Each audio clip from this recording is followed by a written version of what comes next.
Assistents, molt bona vesprada. En primer lloc, amb el vostre permís, m'agradaria agrair no sols als meus companys, sinó als que avui són la meva família del Partit Socialista de la Pobla Llarga l'oportunitat que em brinden per poder dirigir-me a tots vosaltres en aquest acte, ja que per a mi és un orgull i un privilegi. M'agradaria començar la meva intervenció contant-vos una història. És la història d'un pobletà, republicà i defensor de les llibertats i la democràcia, amb la millor arma que podia tindre, la paraula. Ens traslladem a l'any 1939. Al finalitzar la Guerra Civil, començaren les represàlies polítiques contra la població que havia perdut la guerra i s'havia posicionat en contra del règim franquista. Aquest pobletà va tenir l'oportunitat d'exiliar-se a França, igual que feren molts republicans que es vegeren forçats a abandonar la seva terra natal i les seues famílies per por al règim autoritari instaurat per Franco. Conscient de que no havia fet mal a ningú i, sobretot, sense voler deixar sola a la seva dona, en aquell moment embarassada, i els seus 3 fills menuts, i conseqüent amb els seus principis, va decidir quedar-se. Dies després, i davant la mirada impotent de la seva família, aquest pobletà va ser detingut per la Guàrdia Civil i traslladat a la presó d'Alberic. A partir d'aquell dia, el seu fill major, que comptava tan sols amb 14 anys, caminava diàriament des de la Pobla Llarga fins a la presó d'Alberic per veure son pare i portar-li un tros de paper a que poguera menjar. Un dia, en aplegar a la presó, son pare ja no estava.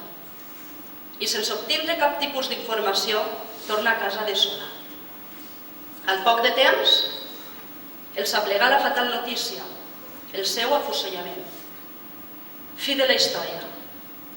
I dic fi de la història perquè avui, quasi 75 anys després, continuem sense tindre notícies de com i on va passar i continuem sense jutjar els responsables i col·laboradors de milers de revolucionaris publicans víctimes de l'extermini polític del franquisme.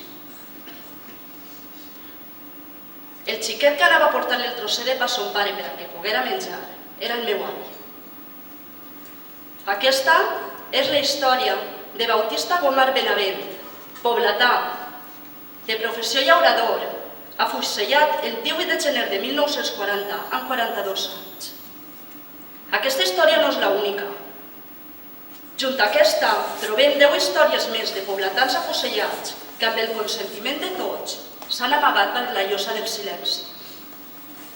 Tenim la història de Valerio Montaner Ortiz, de professió obrer, afusellat a Paterna el 8 de novembre de 1939 amb 34 anys. També tenim la història de Nicasio Ripoll Hortolà, de professió llaurador, afusellat a Paterna el 18 de gener de 1940, amb 33 anys. La història de Salvador Ramon Benavent, de professió jornaler, afusellat a Paterna el 18 de gener de 1940, amb 33 anys. De Vicente Valla Navarro, de professió llaurador, afusellat a Paterna l'1 de maig de 1940, amb 29 anys. De José Vidal Tormo, de professió jornaler i membre del Consell Municipal del Comitè Revolucionari, afusellat a Paterna el 14 de juny de 1940 amb 41 anys. De José Navarro Dací, de professió llaurador, afusellat a Paterna el 29 d'agost de 1940 amb 25 anys.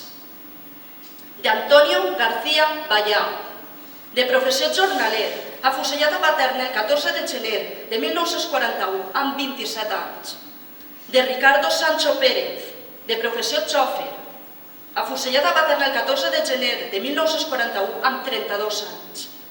De José Burguete Grimaltos, de professió carnisser, afusellat a Paterna el 14 de gener de 1941 amb 21 anys.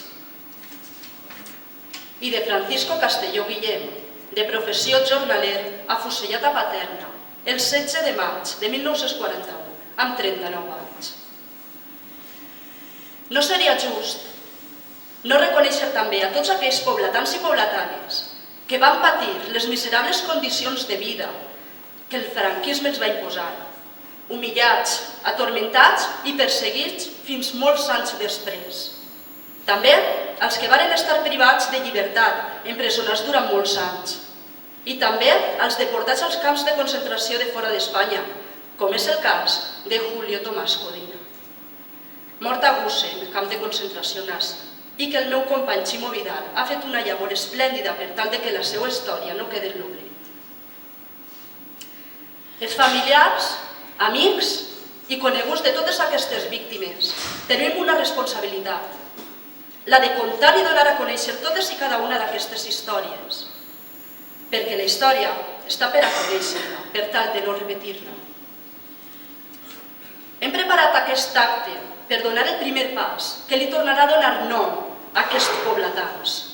M'agradaria convidar-vos a que ens unirem, a que junts creem el Fòrum per la Memòria Històrica de la Pobla Llarga, perquè si alguna cosa sé és que no hi ha res que no es pugui aconseguir amb l'ajuda i voluntat de tots. Un fòrum que crearem no des del sentiment de revenja, sinó des del sentiment de justícia, justícia que es deu a la memòria de totes les víctimes. Reconeguem que aquestes morts no han estat debades. Aquests donaren la vida per defendre el que avui gaudim, la llibertat. Per acabar la meva intervenció, m'agradaria dir-los a aquests valents, allà on estiguen, que són unes persones admirables, que representen els valors i els principis que aquesta societat necessita en aquest temps de crisi ètica que sofrim. Per tots ells vos demano un fort aplaudiment.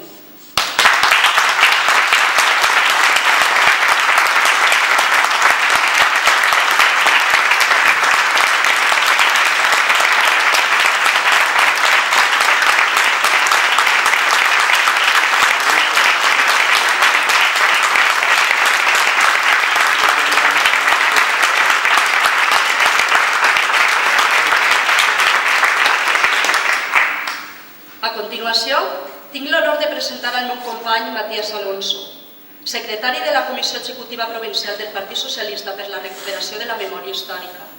Moltes gràcies per la vostra atenció.